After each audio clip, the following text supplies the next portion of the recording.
All right, welcome back. Today we're going to continue our conversation on managing expectations in marriage. And today I'm going to talk with you about the goal setting process involved in managing expectations. So stay tuned.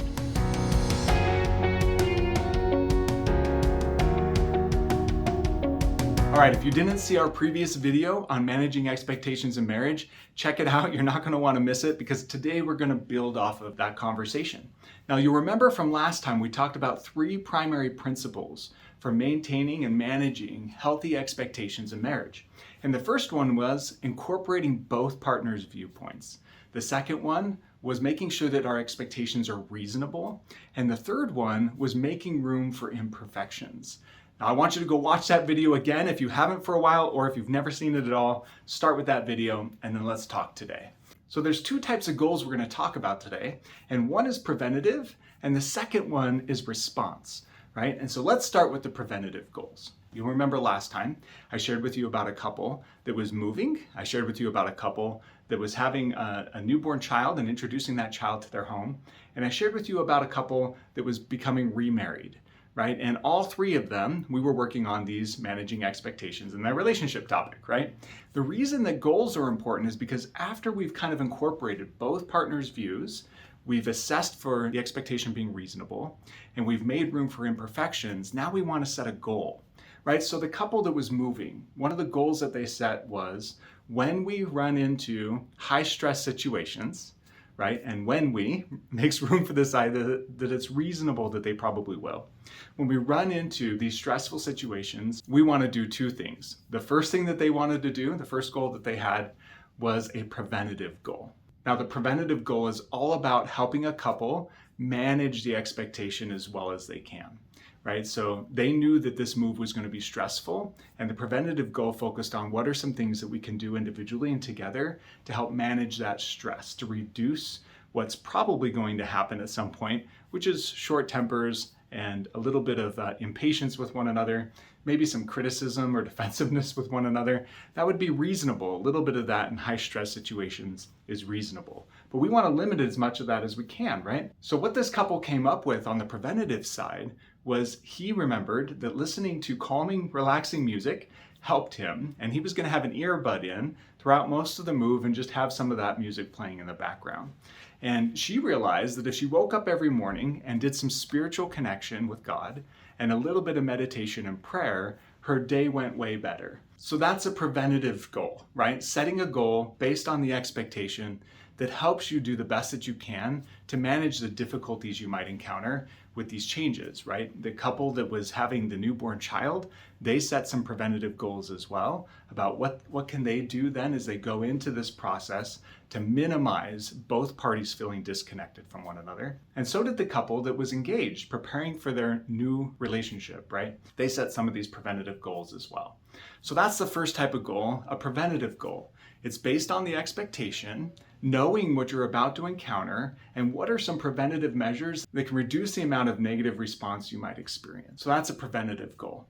The second type of goal is a response goal. Now, the response goal is in the case that the thing we're trying to prevent occurs, which it will sometimes because perfection's not a thing, right? So in the case that the thing we're trying to prevent occurs, what's going to be our response? What is a goal that we have for ourselves to manage that circumstance, right? So going back to our couple moving, he had a preventative goal of listening to some music, calming music. She had a preventative goal of doing some spiritual connection in the mornings. They both set these goals based on the expectation that the move would be hard and stressful, right? And as a result of that, they wanted to prevent as much bickering and fighting as they could. They also both came up with a response goal.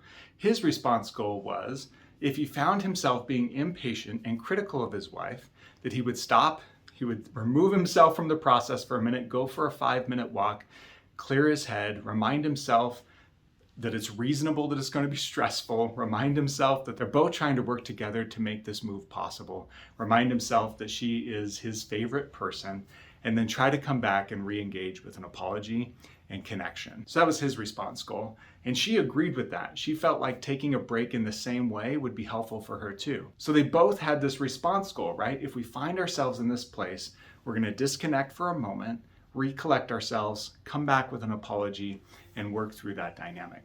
which was taken right out of the advanced communication module that I talked about last time. It's a powerful module for couples who are struggling with communication concerns, and they did a great job implementing it. They weren't perfect, because perfection's not a thing, but they did so fantastic, and I was proud of them. So those are the two types of goals, right? A preventative goal and a response goal.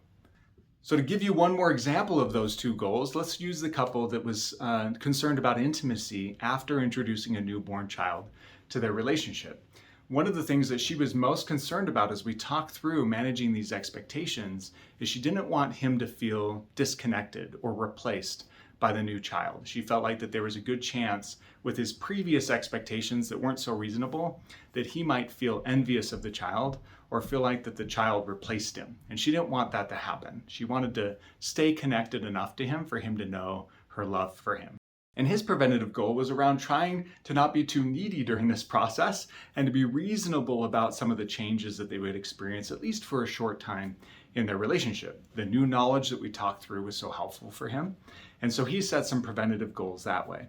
His preventative goal looked like, I want to do all that I can to be emotionally nurturing of my spouse during this delivery process and the first several weeks of having this newborn, right? He focused in on the emotional intimacy of the relationship and focusing on emphasizing that piece even more during this beautiful, miraculous time in their life. And he felt like that was a good place for him to focus, that there can still be this strong connection in their relationship, just a little bit of a change to how some of that connection would typically go physically.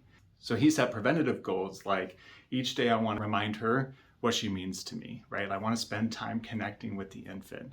I want to spend time physically nurturing my wife through rubbing her shoulders or her back, or playing with her hair, or rubbing her feet, or taking care of things while she's exhausted, right?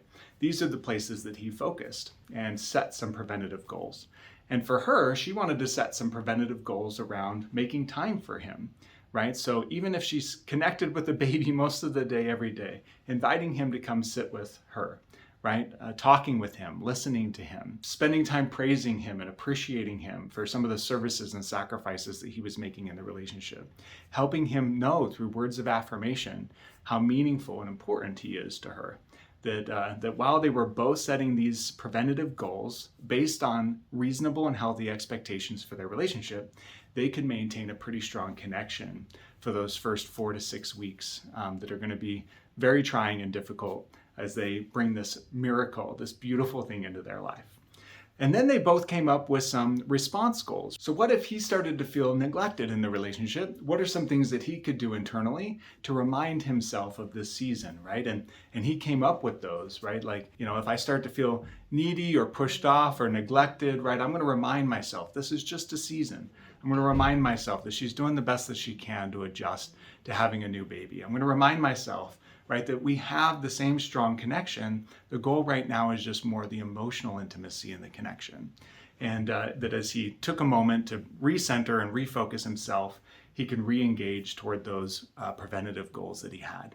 And for her, the same, right? She wanted to make sure that if she found herself too consumed with how tired she was or all the obligation of the child, that she would check in with herself at lunchtime every day. She set a reminder on her phone, right? That if she noticed that she was disconnecting from incorporating her husband into this process, that she would recenter herself and refocus, and that alarm that she sent each day would help her do that, to refocus back to, how can I remind him that I still care about him? What are some small things that I can do to stay connected to him?